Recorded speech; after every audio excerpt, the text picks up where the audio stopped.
Hey, welcome back into the podcast. That's Keith. And I'm Jay. How's it going? Going well. Going Flying well. high How are again. you? Flying high again. Yeah. Yeah. No sponsors this time. No. Yeah. Well, me, my usual Brewers caps. What do you got? What's this one? Yeah, this one right here is San Juan Brewing over on beautiful San Juan Island. I would have never guessed that. I would think, a brewery located on San Juan Island might be called like Catalina. Yeah, exactly. Yes. Very good. Way to come back, man. You're fast on us. Anyway, it's name of the little town is called Friday Harbor. And it's a pretty cool little spot. I can't wait to check it out. Yeah. It's good beer, good food, good stuff. So anyway, actually I just attended a Brewers night at the Union Tavern. They were the host brewer. So, and I won me a little swag. Oh, not the fan of the baseball team night. I got it. No, Sorry. Sorry. Yeah, exactly. Well, you're kind of feisty today, aren't you? Yeah, a little bit. Yeah. Well, so anyway, welcome into the podcast, folks. Here we are at it again. So what you got, man? You got some interesting information to talk about today? You're doing everything you can to not say that N-word, aren't you?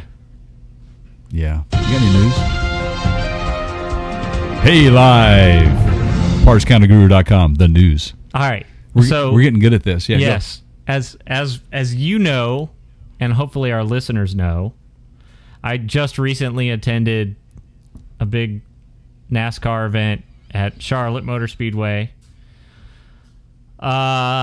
And Toyota was a big contributor to that. And Toyota had their 2019 4Runner TRD Pro. Now, the thing with these 4Runners is, and I've owned them. My sister currently has one.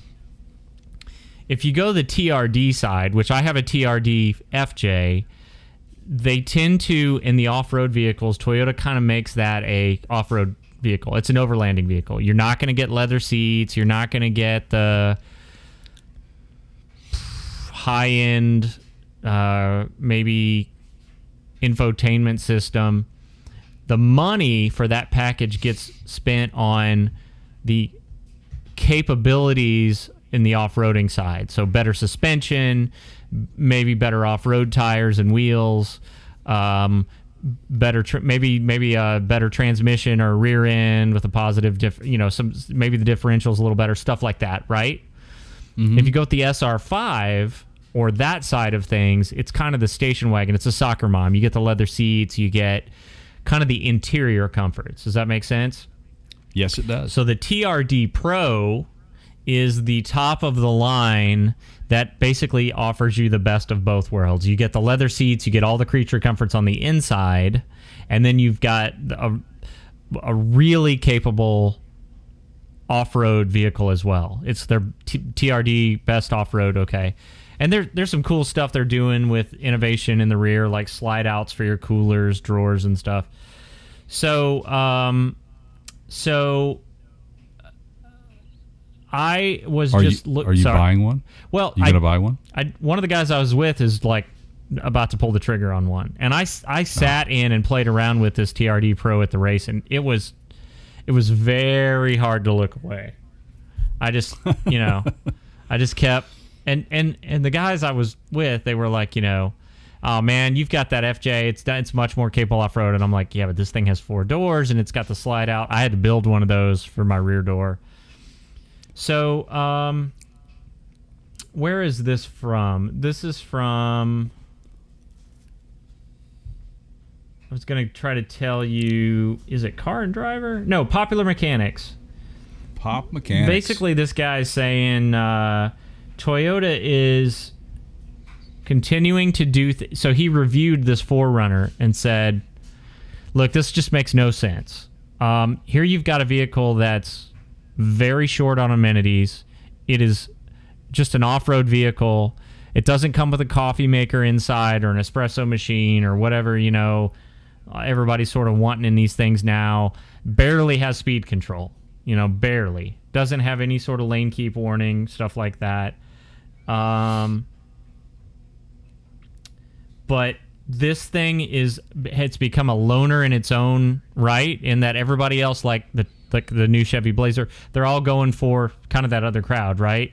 They're going for the infotainment systems and the creature comforts on the inside, and yet here's Toyota just doing their own thing with this 4Runner. And this guy pointed out last year they sold 140,000 of these in the United States. It's the current generation is still from 2010. It's almost a 10-year-old design. Wow. And it outsells every Lexus car combined. Incredible. Lexus being the opposite side of that, right? All about comfort and performance. Yeah. Okay? Correct, yeah. I always try to warn people when they're getting into the 4Runner, which is to say it's a time machine that takes you back to the era of keyed ignitions and horrible gas mileage. I typically launch into a sermon on the dynamic and packaging virtues of the Highlander. It's so much better to drive. The 4Runner drives like a bag of rocks pulled by a Clydesdale that was recently exhumed from the pet cemetery. And yet, they're killing it with this thing. Yeah. And people just can't get enough of them. And Yeah. I gotta say, like, after being an owner of one, owning an FJ, seeing this thing at the race, I get it. It's Yeah. if you're going camping, this is what you want. I got a strange feeling somebody's going to show up with one. Forget the lane keep assist, man. You need to be able to get off the beaten path. Lane keep is for dummies. You don't need it. Right. Oh, nice. So it's nice to see this 4Runner getting some press and showing some good sales numbers, because that encourages Toyota to keep doing it. Absolutely. And, for people like yourself, this is what you look forward to. This is dread the day this is exciting when news they for stop, you. Yeah. when they announce that, the best option you're going to get for an SUV is, and no offense to Chevrolet fans, but is that new Blazer, because that is not an off-road vehicle. Yeah. No, it's not. We talked about it in a previous podcast, for sure. And I think it's just it's riding the coattails of that name is all they were trying to do there. But that's awesome, It's great man. for what it I'm is. excited. Talking about the Blazer, it's not. Yeah. And it will be very interesting to see how this Bronco shakes down if and when it finally does. Yeah, well, I'm hoping that Ford is taking a close look at what GM just did and not go there. That's what I'm hoping. Make it more utilitarian, man. I mean, that's what when you mention the name Blazer, you mention the name Bronco, or FJ. I mean, you're thinking utilitarian. This is going to be great to go take out on get off the road and get out there and go camping and enjoy myself and then be able to get out of there. So yeah, interesting. Very cool. So did you sit in it, you said? Oh, yeah. What else did you do? Did you lay the seat back and just take a nap? And were you? There might have been an exchange of man? bodily fluids at some point. I don't know, man. It was. I've got some video. I might throw it up here. Drooling, right? Drooling. I sent a lot of pictures to my sister, who owns one that's a couple years old, just to show her the new stuff they're doing in them. And it's nothing like. Wow, this thing has a coffee maker in it now. It's nothing like that. It's like, like that rear sliding drawer that I was talking about, where if you have a cooler in now, think about it. Those off-road coolers, they have the lid that's a tall lid that goes up like this. Okay? Yeah. Well, if it's inside the back of that vehicle, sometimes the roof clearance isn't enough to get it open. Sure. So they made a sliding drawer that comes out and you can open it up, because they know people are using them for that. They got a power outlet back there. They know people are putting that stuff back there. And I'm sure that there was a Keith that was jotting this down, going, boy, if they just did this, and emailed Toyota and said, can you guys change this? And they're paying attention. They're paying attention. Those are the companies that will pay attention to what their consumers are asking of them or complaining about. Yep. Or things that are not working, if they would look at the bigger picture and not that little dollar sign to quickly go after, the real, I want it now, the satisfaction right now stuff. Well, you know how we always talk about, and I think at some point we're gonna dig into this deep on a future podcast, but these car companies that are selling cars on the value of the tech that they have, right? Like what version of Android Auto or Apple CarPlay does it have, and what kind of Bluetooth capabilities. I never once, I can't even tell you what the dash looks like in that 4Runner. I was everywhere but, because that's not changed in, I don't know, 5-7 years. I don't care. I need a speedometer. I need probably a compass on that thing, an inclinometer. They usually give them to you standard so you can watch your roll rate. And that's it, man. I know what's in it. I know what kind of gearbox it's got in it. I don't care. I couldn't even tell you if it had a infotainment screen. I can tell you what's under the hood. I can tell you what's underneath the vehicle, and I can tell you what's in the back end. And those are the reasons you buy that vehicle. There you go, man. If you're that's the only reason why. But there'll be somebody that will buy it that says, man, this thing drives like a bag full of rocks pulled by a Clydesdale that just was recently exhumed from a pet cemetery. Yeah, well, that's not for you, man. Go get a Model X and pay 3 times as much. Right. Have fun. Right. Hey, and by the way, these door locks are frozen. Yeah. So. Right. All right. So, well, good. You had stumbled on some news, right?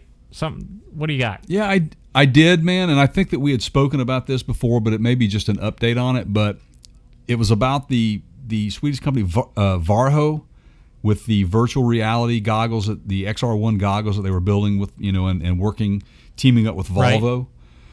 Right. I guess they're going to be demonstrating the headset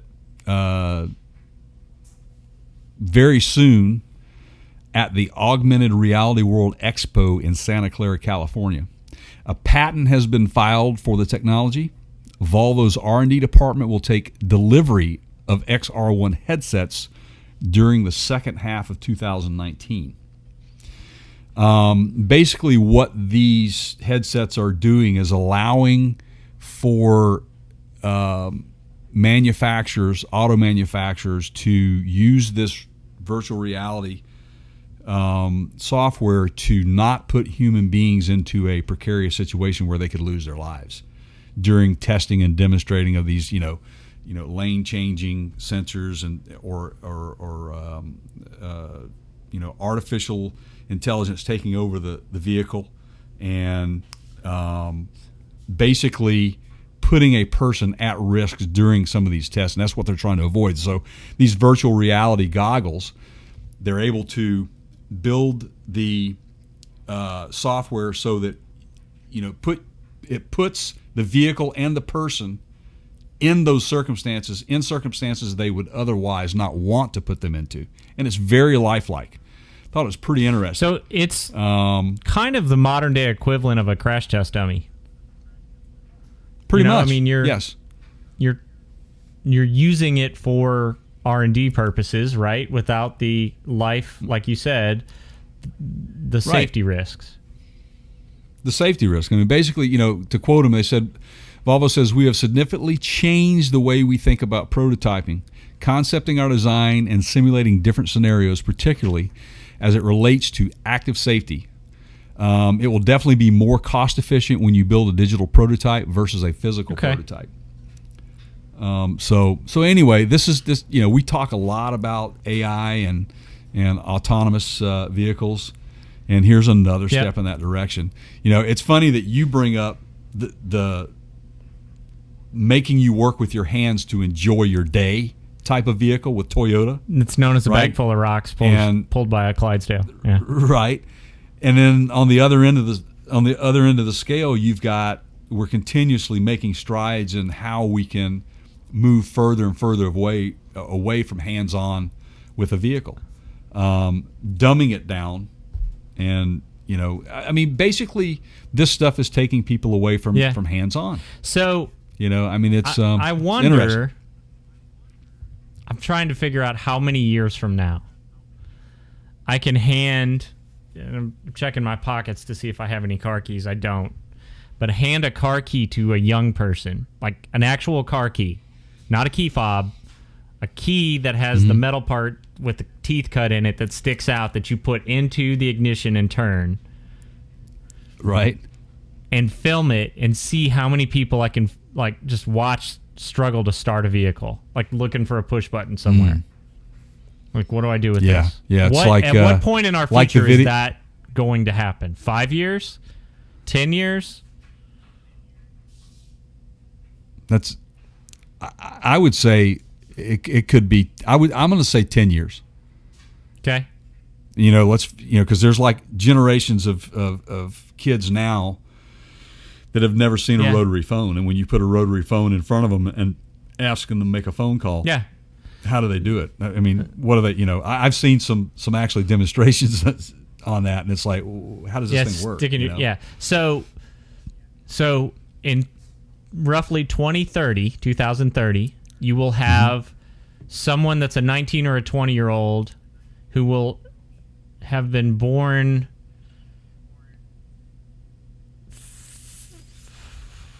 5 years ago, 5 to 10 years ago, right? Yes, 5 to 10. Yes. So coming of age by the time they're 10 years old, which will be in another 3 to 5 years. Okay, I'm trying to do this based on driving age being 16. So it's not perfect numbers, Understood. right? Yeah, I know where you're going. Yeah. So somebody that's going to turn 16 in 2030 is roughly 5 to 6 years old now. Okay, so from now forward, so that's younger than my son. By the time they get to be where they can identify how to start a vehicle, which is about 5, 6, 7 years old now, there will be no key. Like, what's their exposure to that? Mom and dad probably don't have a car with a key that, I'm thinking by that time that there won't even be buttons that you have to push. It'll be all voice activated. Car start, You never know, man. It's it's already doing it. I mean, but I'm talking about the norm. The average vehicle, the norm. I mean, you already have vehicles that you Well, I hope we're still recording so that we can go back and comment on this. That would be fun. I hope we are as well. If you hope we are, you can do us a favor, and if you're watching this on YouTube, subscribe to it, please, and thank you. And if you are listening to the podcast, please also be aware that you can go subscribe on YouTube. That would be a big favor to us. We're on Apple Podcast in both video and audio format. We are on all of the major podcasting platforms like Stitcher and TuneIn and Google Podcasts. Yeah, Spotify, there's all of them. Spotify. Go to our go to our website, which is partscounterguru.com. Hey, I made it through it. How about that? And you did, yeah. Click on the podcast links tab at the top, and that will take you to a complete list of everything where we can be found. And Jay, I gotta say, like, sometimes I go to that link and look at it, and I'm like, I forgot we were even on that. Like, there's enough of them that I can't keep up with all of them. Yeah, I have people ask me, so how can I listen? And I've been asking people, well, are you a person that likes to, do you like to watch, or do you just, do you like to walk and listen? Yeah. What? Most people are enjoying the listening factor because it gives them a little bit more freedom to catch it. So I have friends of mine who are subscribed to the podcast that just listen only, and they really enjoy it. So it's very well done. And thank you for those of you that have already subscribed. We appreciate your following. We need more subscriptions. Please tell friends to definitely on the YouTube channel. The YouTube subscription is very important to us. It helps us reach a goal and that we've got out there. So, but yes, thank you. Right on. So, I got a little problem. Can I, before we exit this news segment, do you have any more news? Yeah. Well, I have a piece of is funny that your news, problem? Actually. Okay. No. Well, that's funny What's your news problem? too, Now, did you hear about the? Okay, so let me just read this real quick story. It's a real funny, quick one. A German police department said a driver was spared from a speeding fine when a dove swooped between the vehicle and a traffic camera. Apparently, the vehicle was clocked doing 34 miles an hour in an 18-mile-an-hour zone. I'm assuming that they did the math on that because it's not mile per hour in Europe. But anyway, investigators were unable to issue a $117 fine because a dove flew between the car and the camera, concealing the driver's identity from the image. Man, where's a bird when you need it? The department joked the Holy Ghost must have intervened and sent the dove, a symbol of the Holy Ghost in Christianity, to protect the driver. We have understood the sign and leave the speeder in peace this time, says the police. First of all, I appreciate that somebody is having a good time with this, and they have a little bit of a sense of humor. And second of all, there's just some days you're given your sign, you need to go with it, right? Like if you try to fight it's going to end up not going well. So I can't believe I'm saying this, but I'm both surprised and thrilled to hear law enforcement kind of lighten up a little bit on. Well, you know what's funny, and you're right, because they're certainly not lightening up on the fact that they're the chalking of the tires. They all want that. Did revenue, you know so, that? I think it was Kyle Busch that blew through I think it was like a 35-mile-an-hour zone. Do you remember? This was in the news years back. He was in a Lexus IS doing like 135 miles an hour in a 35 zone. Did you know about this? I heard about it, but I don't know all the. Yeah. I heard about that, like a brief. Yeah, well, he's got a history of that. That's not the only time he's been busted for. But look, man, I mean, you're literally your job is to drive an automobile 200 miles an hour. Okay. Right. And you expect them to be able to turn that off when they're in a fast car? No, they can't. You got to know that when what was it, Days of Thunder? Tom Cruise was when they were the scene where they both rented the vehicles. That was the Ford. Supposed to be the Ford Taurus rental time. race. Yeah, right. And they're beating the death out of this thing. You know, you got to know that's all of these drivers, these NASCAR drivers, are probably just chuckling at each other, going, "Hey, remember that? They're probably doing that stuff, man. I mean, they can't get it out of their system." A fighter pilot, whether it's Air Force or Navy or, like those guys are like literally like some of them taking off a runway the size of a couple football fields and instantly doing, well over 100 miles an hour. And you just sort of expect them to just get back on terra firma and just like not try to drive like, Right. I mean. Right. Well, and it's funny too, because you gotta enjoy life a little bit, and this is just what those guys do. It's funny you bring up the pilots, but I don't know if you've seen it in recent news where our local Navy pilots from a local naval air station here decided to go over the Cascades in eastern Washington, and their contrails look like a portion of the men's anatomy. Yeah, that was quite interesting. They said they were just doing it for fun, and that they didn't realize that the contrails would stay around that long. Yeah, right. Hey, man, that takes a little bit of engineering and a little bit of geometry, I would think, to figure all that out. They're not pilots for anything, right? They weren't just sitting around the classroom making paper planes and decided to hop. All right, so here's one for you. So speaking of pilots, we've got somebody that used to work for the Department of Defense who's going on record. This came out today, saying we know UFOs are real, and here's why that concerns us. Yeah.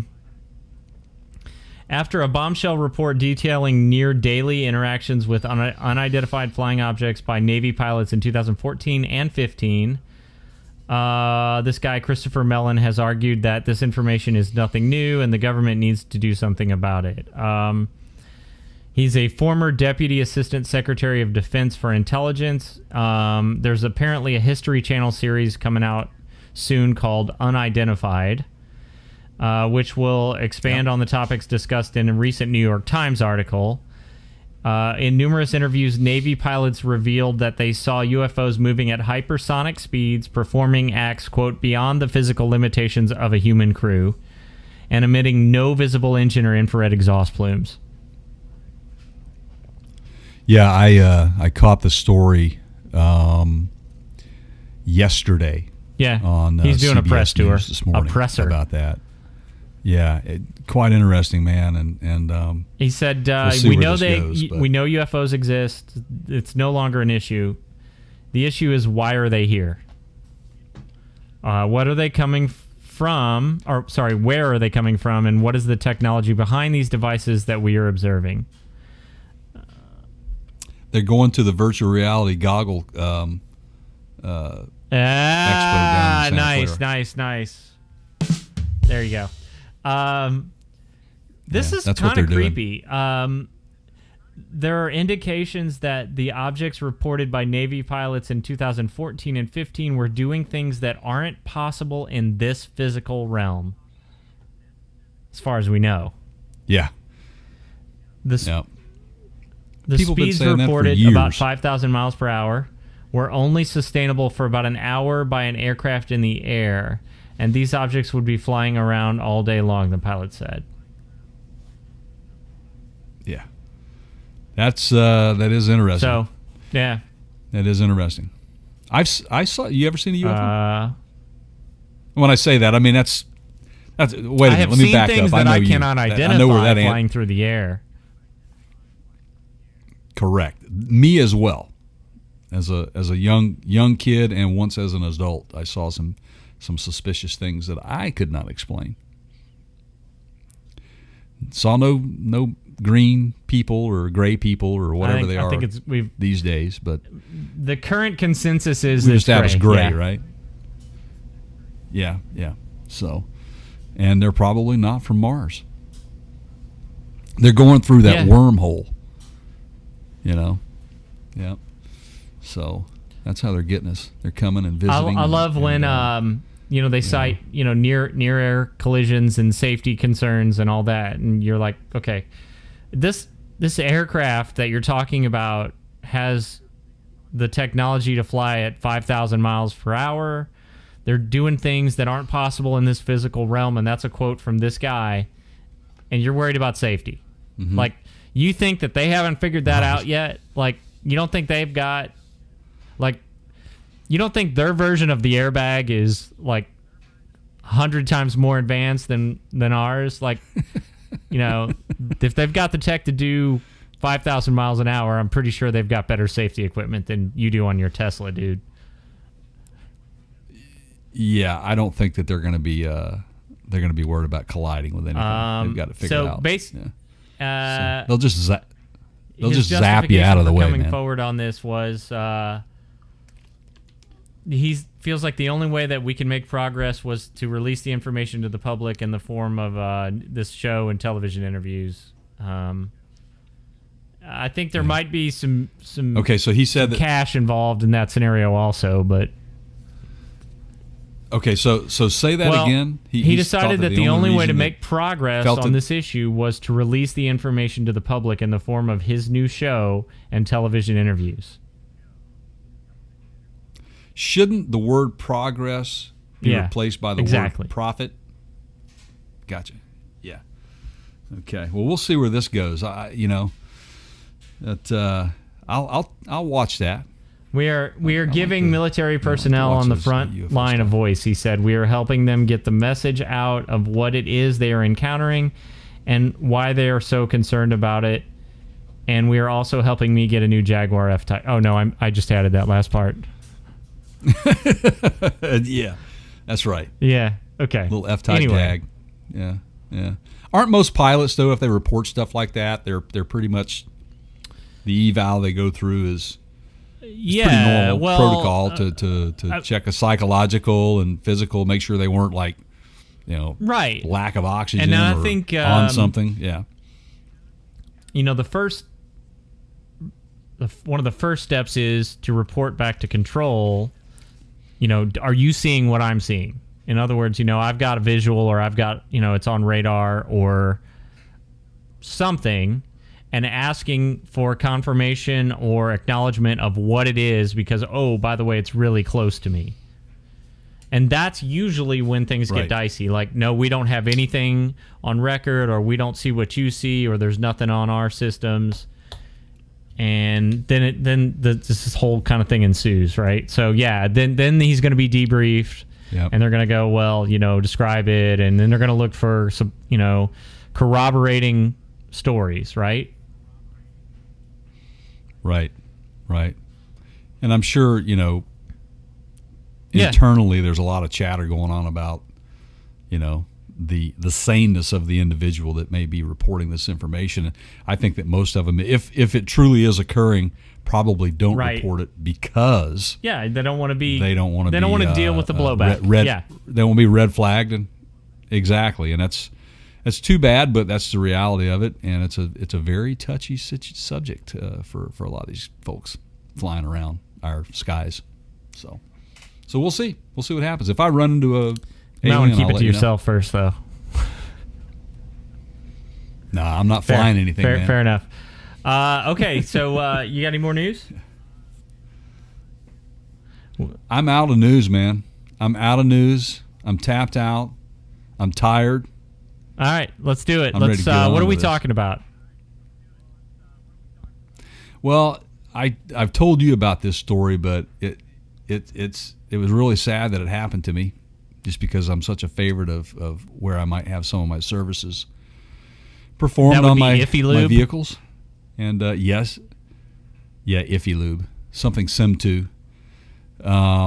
But we always tell you, we've talked to you guys about, how alert Keith might be or I might be with our own vehicles, and we are. I mean, right down to smells. You know how that is. You get out of your vehicle and you're like, what? You smell something burning? What is that?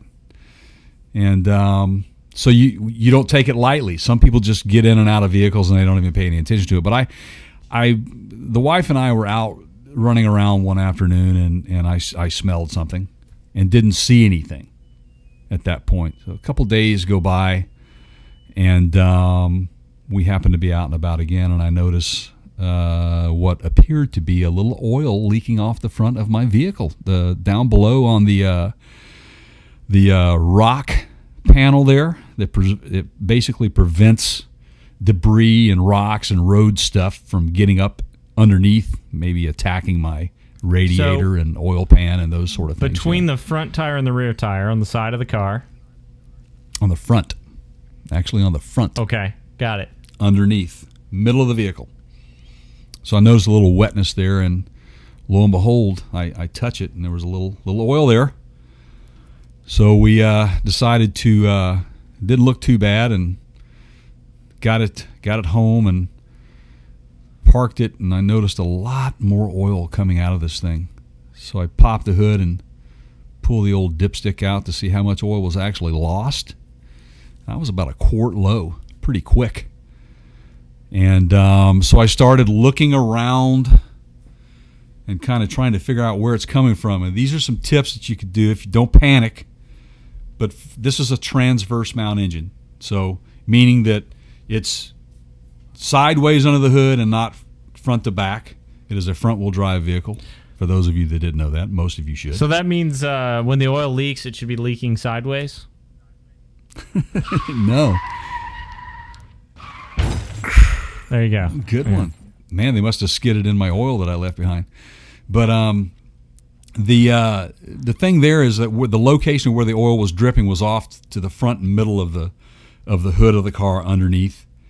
So I immediately knew, well, it's not really maybe a crankshaft seal or a camshaft seal or anything like that it would be on which would be on as you're in the vehicle, the passenger side of the vehicle. And man, if you got that kind of a leak on a car that new, you got some real big problems. Got an issue. Yeah, I was a little worried anyway. But I thought, well, it must be the maybe an oil pressure sender unit, because that's where it would be located on the block, or maybe just maybe it might be a cylinder head gasket leak coming off the front. It's interesting. This is interesting to me because I'm listening to you tell this story, and you are going to literally, in almost every example, the worst case scenario. And I almost think that's like fear driven. Like, it's like, well, what's the most expensive part that could go wrong? And I'm going to check there first just to sort of calm my anxiousness, right? I mean, you're exactly going right to I'm going right to what it could, because I know what I'm in for a worst case scenario. So I want to diagnose this thing as much as I possibly can. What about like left the dipstick out, or didn't put the drain plug back in type stuff? It's funny. You should go there. Well, we knew the dipstick was in because I checked it, but we were down a quart, and I knew what was happening whenever there was the smell that I was talking about. Yeah. Was the smell of that oil. Okay, so you got a burning oil smell. So we've established that. We've established that they put the dipstick back in, which I've had them not do. I've had them lay it across the radiator and then give you this number and drive off. What about the filler cap? Did you filler cap was on. I look at all these little things under the hood. Because I've even done that. I've left the filler cap off before. Well, what happens is I looked at the simple obvious. You change the oil. You do whatever the recommended. You get it close, and then you start the engine, and you let it circulate into an empty filter. You let it sort of just for a few seconds cycle through to make sure that oil is circulated into that engine and everywhere that it needs to be circulated. Then you go back and you check it again, and I usually leave the cap off because then I got to go add a little bit more, right? That's correct. And then I'm guilty of forgetting to then go back and put the cap back on the last time. So that's happened to the best of us for sure. So we've ruled all those out. So now you're just like, man, this is not going to end well. I'm thinking, gosh, this is. So I'm looking at the front, the crank, to make sure that it's not coming out of the crankshaft area, the camshaft area, and it's not. So I'm like taking a deep breath, and I'm going, okay, here's the other worst case scenario. Could it be an oil sending unit, or maybe a cylinder head gasket, which to me would have been, that's major.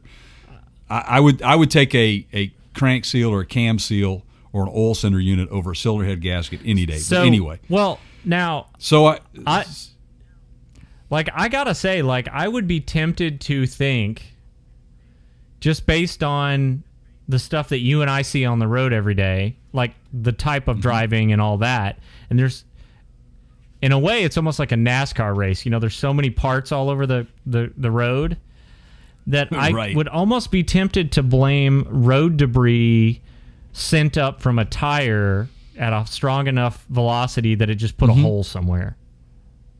Right. I worried about that, but I had already eliminated the fact that it was, the position of where it was coming from. It just didn't seem logical for that to be the case. But it was pouring out pretty good, so I knew it was some orifice somewhere was allowing a bunch of oil under pressure to come out. So the position that it was coming from. So it was coming from your washer pump, okay? Right, way up on the windshield. Exactly. I knew that that's where the oil filter was. I knew that that's where the oil filter was. So decided to crawl underneath a little further without having to remove the protector. You got a skid plate?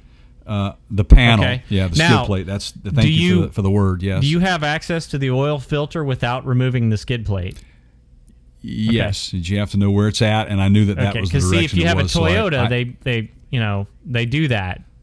They make a little removable flap that you can just reach up and through the skid plate and pull the filter out. Correct, and this does as well. It allows you access to it quickly. And decided to put my hand on the oil filter, and it was a little wet. Okay. And it was spinning quite easily. So, see, I thought, well, the oil filter's been punctured. No. Same scenario we were just talking about, like a rock went through it. Yeah. Yeah, it can happen. It certainly can happen. No? That wasn't what it was. It was loose. It was loose, so folks. Are you telling me, Jay, that these guys changed your oil, you drove it home, and then somebody snuck out to your car late at night and took your oil filter And loose loosened about it. a quarter turn? Because that is the only possible scenario in this story that I can see becoming a reality. Yeah. That's it, man. Somebody's got it out for me, Keith. There is no other scenario here that I can think of that's rational to where that oil filter gets. I mean, it's certainly not possible that these guys didn't tighten it back up. You had this done at the dealer? No, Okay. not a dealer. Yeah, that's Just right. a, That's right. Because see, if it would have been done at a dealer, it would be over tightened. Oh, that's right. That's what their specialty that's right. is. They would put about 100 foot-pounds of torque on a 9.5 foot-pound gasket cover. Yeah. And to make sure it never comes off. Or that you can't get it off. See, that's the trick. You got to take it back to the dealer so they can strip it out for you. Right. Look, folks, the spin-on oil filters like that should be about a quarter turn after you hand tighten it. And it was obvious that didn't occur with mine. And that's an oversight. And you've got people that will tell you all the time you should take your oil into an oil change professional and allow them to do it. Well, I do that. Yeah, it's called my driveway. And allow them to do that. Yeah. Well, I learned my lesson on that. But anyway, the moral of the story is you should, if you have something like this happen, just do your, look around. Don't panic. Do your homework first. Do some detective work. So so you figured it out and you triaged the situation and you got oil back in it. And in a way, I'm sure you were probably relieved that it was something that inexpensive. I was very relieved with the fact that it was something that simple, that the engine didn't have any, fatal thing going on. Now, and that it was going to lead to replacement of an engine or a replacement of components. Most engines have an oil pressure sensor in them, so you'll... Correct, but, I got to know, because this is the kind of guy I am, because I say things to these places that... And not in a mean way. I'm not, I'm not calling the guy up going, look, man, you jokers really did a number. I mean, it's usually along the lines of, hey, by the way, the last time I had you change my oil, the filter wasn't tight, and I ended up leaking oil everywhere. Have you said anything to him? Yeah, and I got a free voucher.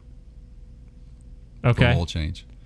Shouldn't have happened, and it was actually it could have been a major problem. And that's why you have to pay attention. And I have mentioned this. Hey, are we hearing that? No, I don't hear it. It's just in your head. UFO? Oh, okay. UFO. Okay. It is. It's a call coming in from Los Angeles, California. Should I answer it? On the air? Yeah. Ooh, they just hung up. Yeah, I keep getting that phone call too. I've even blocked that number. The new call screening app on the Google side is fantastic.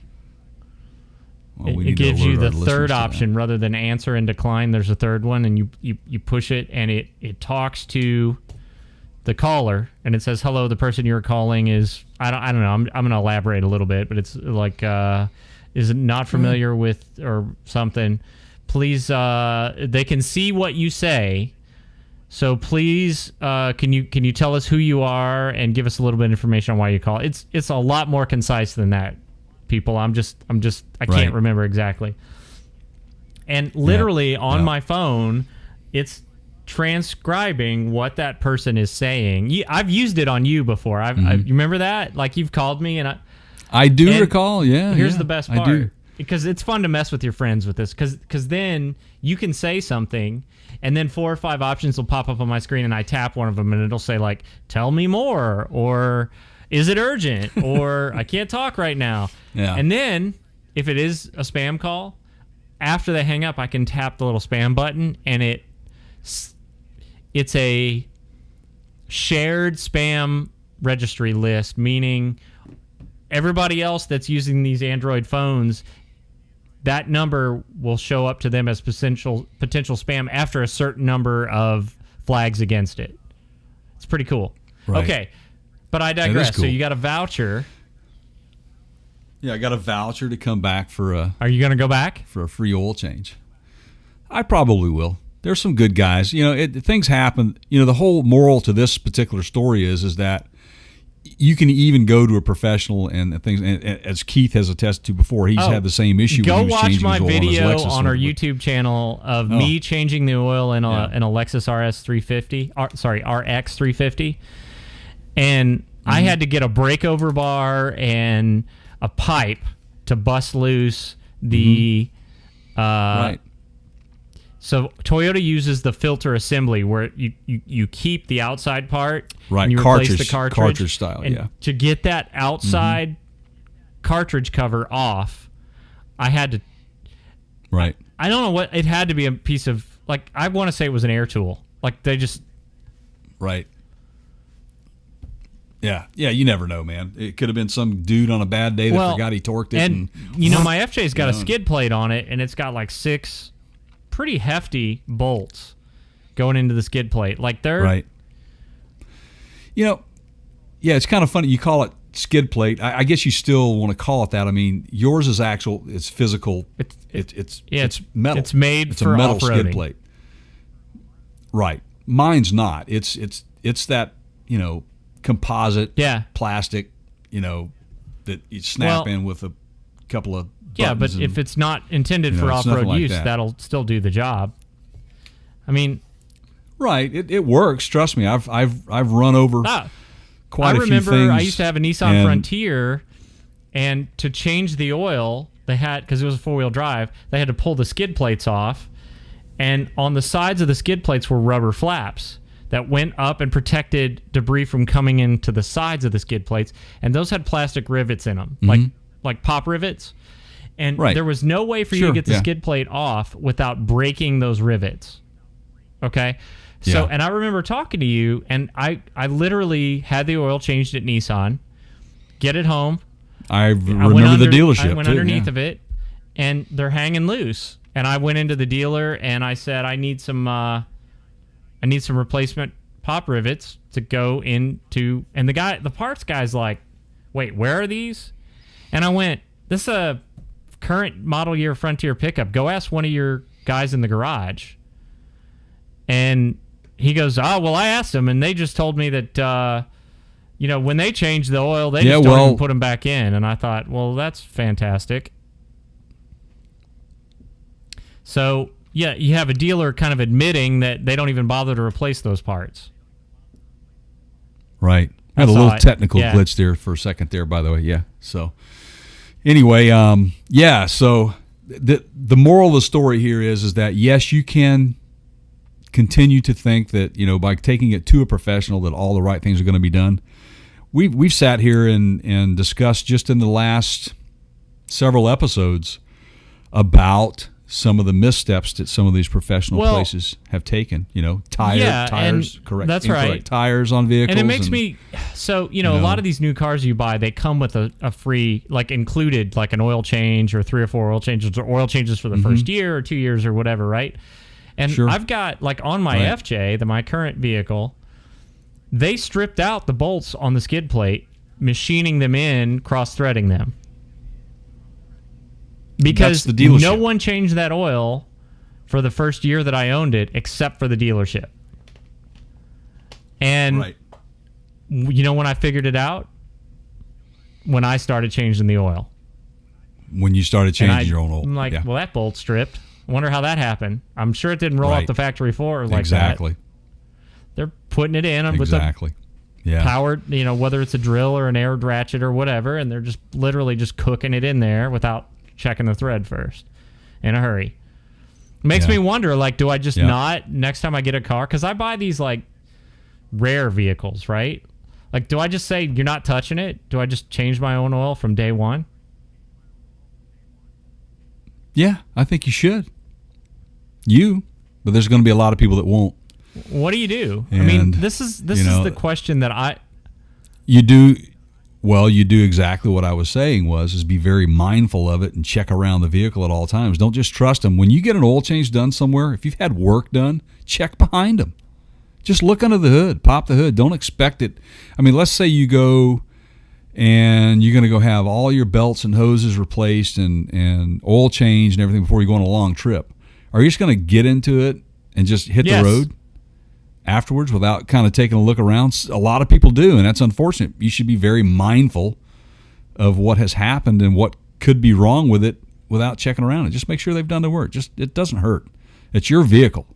It's not theirs. And if it were their vehicle, they wouldn't be doing the things to it that they've done, like leaving your oil filter loose or over-cranking stuff, because it's their vehicle. But anyway, long story short, just check your stuff afterwards. Yeah, I mean, I guess if you think about it, like if you pay a carpenter to come put a new deck in, on your back deck, or you pay a guy to remodel your bathroom, or I'm trying to think of another example here. You pay a guy to do your landscaping or new front door or whatever. Yeah, whatever, yeah. Pretty soon after they're gone, you're going to be, you're going to go out there and you're going to pull the door. I would pull the door open, check it. I'm going to walk into the bathroom and turn the new faucet on and see how it works. And those are all non-safety related things, right? Like that's just common sense. Just for appearance, right? That's all just like, wow, that's, well, I just wanted to see the job you did on the mulch in the front lawn, right? Or the landscaping. Right. This is a safety issue. Right. Yeah. Like, you get new tires and you don't check to make sure that, there are, you get your oil changed. You might want to maybe when you get it home, just pull the dipstick and check it. Exactly. And in my case, I live close enough and hadn't traveled enough for it to be an issue, but it could have been. They could have bought you a new engine over this. Pretty much. And when I say losing a lot of oil, if you're losing more than a couple of drips every time you stop, if you're like a teaspoonful or tablespoonful, you got a problem. Yeah. You need to really get it looked at. And that's what was occurring with me. And that's why the oil was coming underneath the car and hitting the exhaust and burning, and I could smell it. I had a keen sense of smell, and I could tell right away. Something's not right. This is not normal. And I know there's a lot of people that just don't have that sort of. They're just like, yeah, whatever. I don't know what it is, But I mean, I will go. Like, we'll go into a fast food restaurant, and I'll walk across the parking lot, and I'll go, "You guys smell antifreeze?" And everybody's just looking at me like, "Dude, what's wrong with you?" I'm like, I can't turn that off, man. I smell antifreeze. Yep. Same. I do the same thing. I mean, when you smell antifreeze and you're in the cab of a vehicle, if you smell it inside, you got issues. It could be a heater core or bypass hose or something. Well, and especially now that they don't make Slick 50 anymore. You couldn't have driven it without oil in the crankcase for very long. This is true. Or do they? Do they still make that? So anyway, I don't think they make Slick 50 anymore. Let's look. Here, you need some. Find out? Yeah, let me give you some look-up music. Yeah.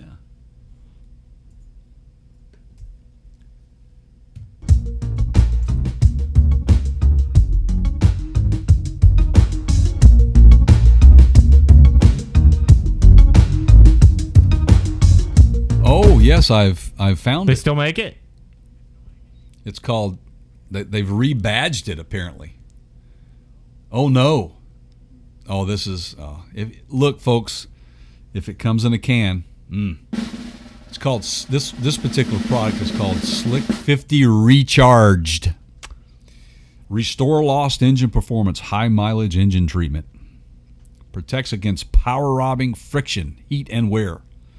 It revitalizes all your seals, helps stop oil leaks, cleans and prevents sludge, and enhances emission system durability. Thanks. Not putting that in my... There you go. No. Just do what the manufacturer calls for. You'll be good. That's what we've all... Isn't it funny that you just said that? Isn't that what we always tell people? I tell people a lot of stuff. I find that most of the time they never listen. That's why we're here to keep reminding them this. Until,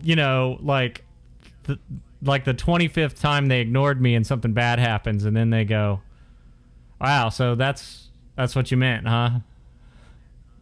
Right. Yeah. Right. Yeah. Usually. Yeah. So anyway, there you have it. My recent issue with an oil leak turned out pretty good to my favor. I got a free oil change out of the deal. If you choose to go back to them. Exactly. I might sell that, though. We might raffle that one off. I wonder, now with so many of these cars like Teslas having cameras in them, like, you just play that stuff back sometimes, how much stuff you'd catch. Nefarious activities going on.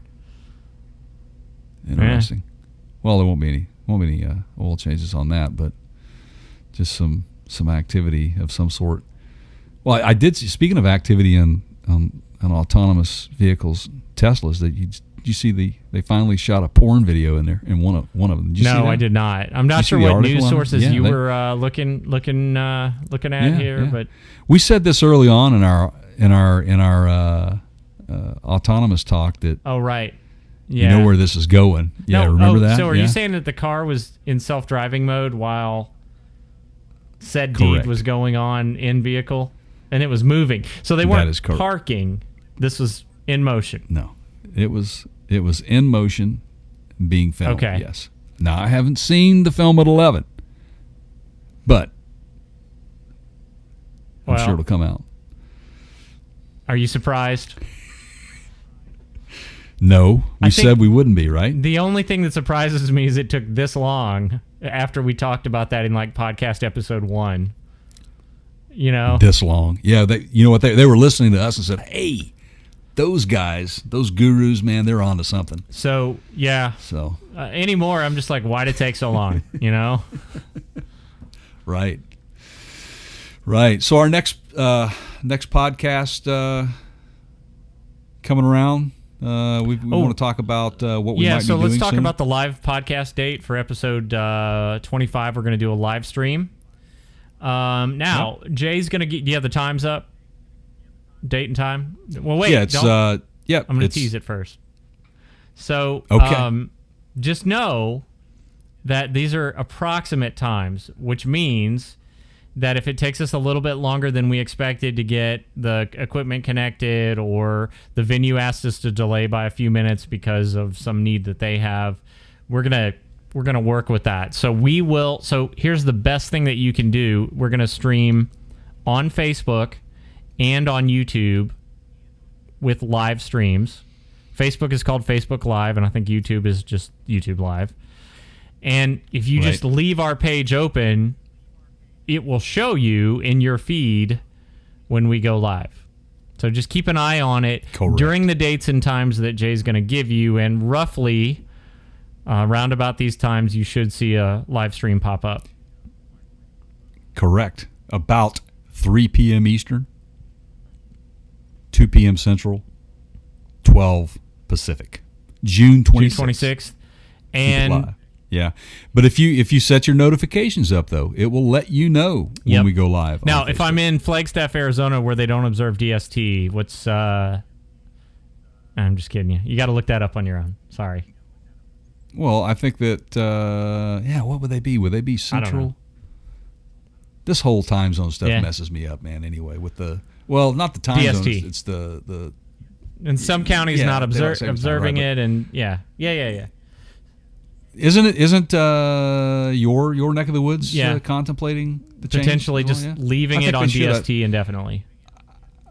I think. Well, you know what's going to happen? Just be done with it. If that does what? If that law passes, what? You remember the days when TV signal went from analog to digital? What was it, about a decade ago? Is that right?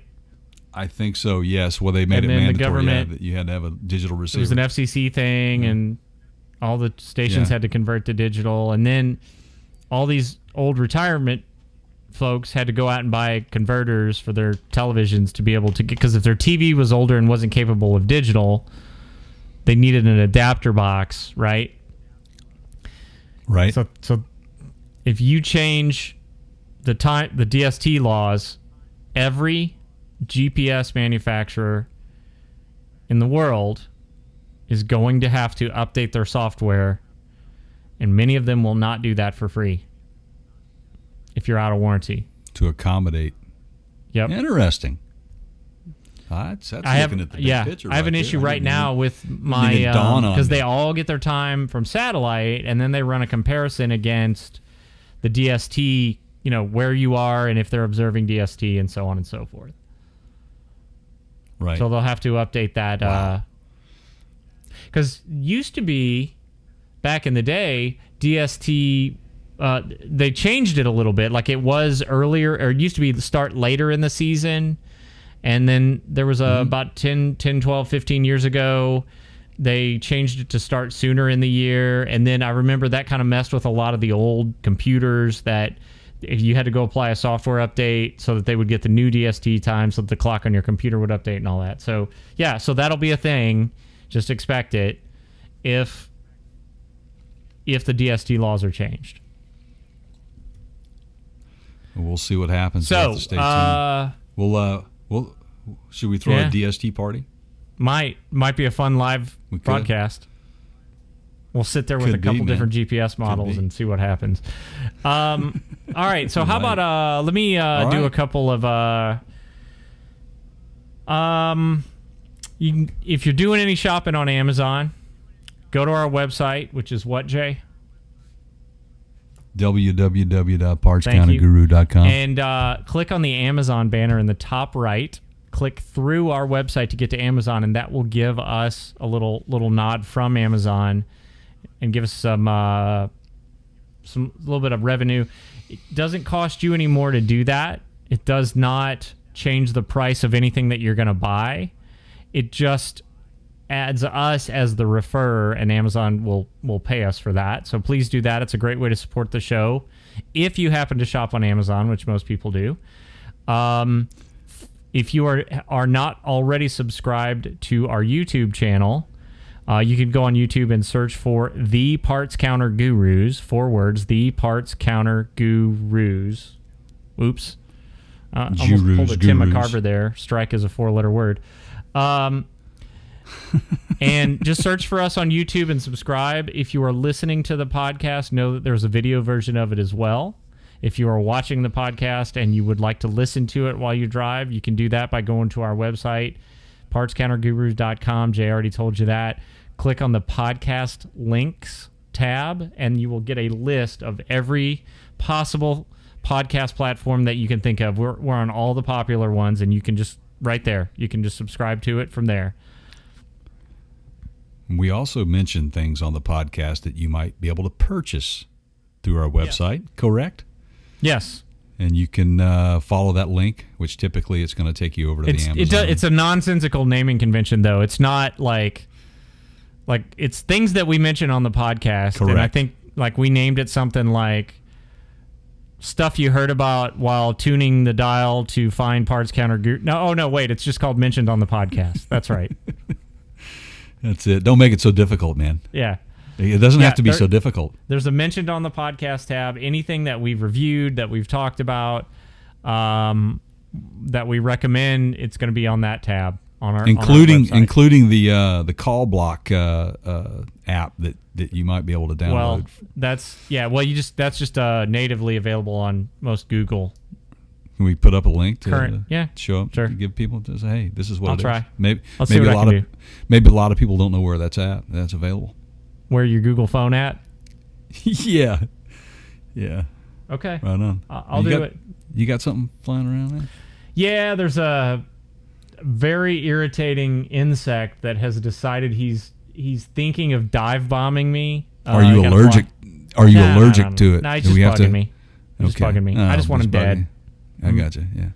There's going to be violence ensuing here as soon as the record button gets stopped. All right. Okay, man. Well, hey, lead us out. Okay. So until next time, I always have to remember where you are. You're over there. That is Jay over there. Thanks for listening, everybody. I am Keith. Remember to subscribe and think more about what you can see through the windshield than what's in your rearview mirror. Oh, Take care. Nice.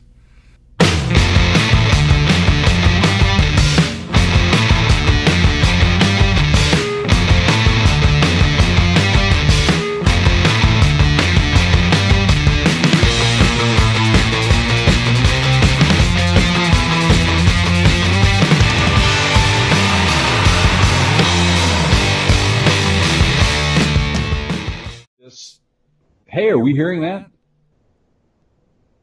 No, I don't hear it. It's just in your head. Okay. UFO? UFO. It is. Okay. It is.